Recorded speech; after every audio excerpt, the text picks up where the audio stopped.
हर हर महादेव, ओम नमः शिवाय। दोस्तों, इस वीडियो को पूरा जरूर देखें। यूं तो शिरडी के साईं बाबा के सैकड़ों चमत्कार हैं, लेकिन हम यहां बता रहे हैं मात्र 10 ही चमत्कार। हो सकता है कि हमसे कुछ महत्वपूर्ण चमत्कार या बाबा की कृपा के किस्से छूट गए हों। पहली कहानी। साईं बाबा प्रतिदिन मस्जिद में दिया जलाते थे। इसके लिए वे बनियों से तेल मांगने जाते थे, लेकिन एक दिन बनियों ने बाबा से कह दिया कि बाबा, हमारे पास तेल नहीं है। तब बाबा वहां से चुपचाप चले गए और मस्जिद जाकर उन्होंने दिए में तेल की जगह पानी डाला और दिया जल पड़ी डेढ़ा, और यह बात चारों तरफ फैल गई। तब वहां के बनिए उनके सामने आए और उनसे माफी मांगी, तो बाबा ने उन्हें माफ कर दिया और उनसे कहा कि अब कभी झूठ मत बोलना। दूसरी कहानी। एक बार बाबा का भक्त बहुत दूर से अपनी पत्नी को लेकर बाबा के दर्शन के लिए आया, और जब वह जाने लगा तो जोरों से बारिश होने लगी। तब उनका भक्त परेशान होने लगा। तब बाबा ने उनकी परेशानी को देखकर कहा, हे अल्लाह, बारिश को रोक दो, मेरे बच्चों को घर जाना है। और तत्काल ही बारिश रुक गई। तीसरी कहानी। एक बार गांव के एक व्यक्ति की एक बेटी अचानक खेलते हुए वहां के कुएं में गिर गई। लोगों को लगा कि वह डूब रही है। सब वहां दौड़कर गए और देखा कि वह हवा में लटकी हुई है और कोई अदृश्य शक्ति उसे पकड़े हुए है। वे और कोई नहीं, बाबा ही थे, क्योंकि वह बच्ची कहती थी कि मैं बाबा की बहन हूं। अब लोगों को कोई और स्पष्टीकरण की जरूरत नहीं थी। चौथी कहानी। महालसापति के यहाँ जब पुत्र हुआ तो वे उसे बाबा के पास लेकर आए और उसका नामकरण करने के लिए कहने लगे। बाबा ने उस पुत्र को देखकर महालसापति से कहा कि इसके साथ अधिक आसक्ति मत रखो, सिर्फ 25 वर्ष तक ही इसका ध्यान रखो, इतना ही बहुत है। ये बात महालसापति को तब समझ आई जब उनके पुत्र का 25 वर्ष की आयु में देहांत हो गया। 1922 में भगत महालसापति का देहांत हो गया। पांचवी कहानी। एक दिन बाबा ने 3 दिन के लिए अपने शरीर को छोड़ने से पहले महालसापति से कहा कि यदि मैं 3 दिन में वापस लौटूं नहीं तो मेरे शरीर को अमुक जगह पर दफना देना। 3 दिन तक तुम्हें मेरे शरीर की रक्षा करना होगी। धीरे धीरे बाबा की सांस बंद हो गई और शरीर की हलचल भी बंद हो गई। सभी लोगों में खबर फैल गई कि बाबा का देहांत हो गया है। डॉक्टर ने भी जांच करके मान लिया कि बाबा शांत हो गए हैं, लेकिन महालसापति ने सभी को बाबा से दूर रहने की सलाह दी। उन्होंने कहा कि 3 दिन तक इनके शरीर की रक्षा की जिम्मेदारी मेरी है।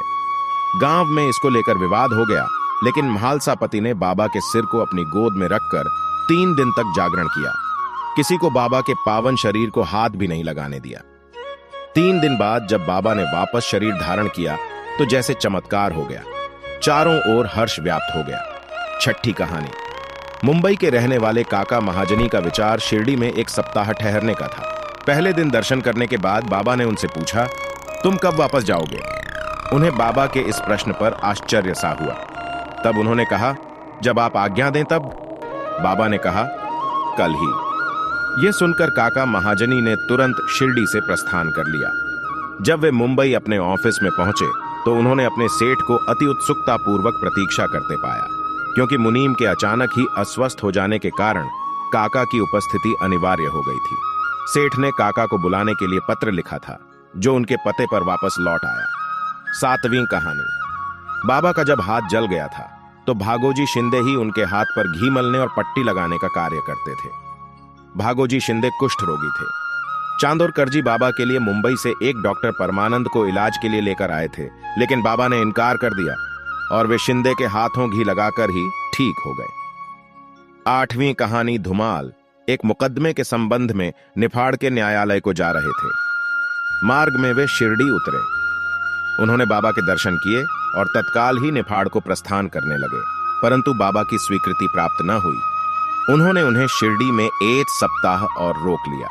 इसी बीच में निफाड़ के न्यायाधीश उदर पीड़ा से ग्रस्त हो गए। इस कारण उनका मुकदमा किसी अगले दिन के लिए बढ़ाया गया। 1 सप्ताह बाद भाऊ साहेब को लौटने की अनुमति मिली। इस मामले की सुनवाई कई महीनों तक और 4 न्यायाधीशों के पास हुई। फलस्वरूप धुमाल ने मुकदमे में सफलता प्राप्त की और उनका मुवक्किल मामले में बरी हो गया। 9वीं कहानी। नासिक के प्रसिद्ध ज्योतिष वेदज्ञ 6 शास्त्रों सहित सामुद्रिक शास्त्र में भी पारंगत मूल्य शास्त्री एक बार नागपुर के धनपति साईं भक्त बापू साहेब बूटी के साथ शिरडी पधारे। हस्तरेखा विशारद होने के नाते मूल्य शास्त्री ने बाबा के हाथ की परीक्षा करने की प्रार्थना की, परंतु बाबा ने उनकी प्रार्थना पर कोई ध्यान न देकर उन्हें 4 केले दिए और इसके बाद सब लोग वाड़े को लौट आए। वाड़े से लौटने के बाद में आरती के समय बापू साहेब से बाबा ने कहा कि वो मुल्ले से कुछ दक्षिणा ले आओ। मुल्ले जब दक्षिणा देने के लिए गए तो वे मस्जिद के बाहर ही खड़े रहकर बाबा पर पुष्प फेंकने लगे, लेकिन जब उन्होंने ध्यान से देखा तो उन्हें बाबा की जगह उनके कैलाशवासी गुरु घोलप स्वामी दिखाई देने लगे। वे उनकी स्तुति करने लगे और जब आंख खोली तो उन्हें बाबा को दक्षिणा मांगते हुए देखा। ये चमत्कार देखकर उनका संशय दूर हो गया। 10वीं कहानी। एक डॉक्टर अपने साईं भक्त मित्र के साथ शिरडी पधारे।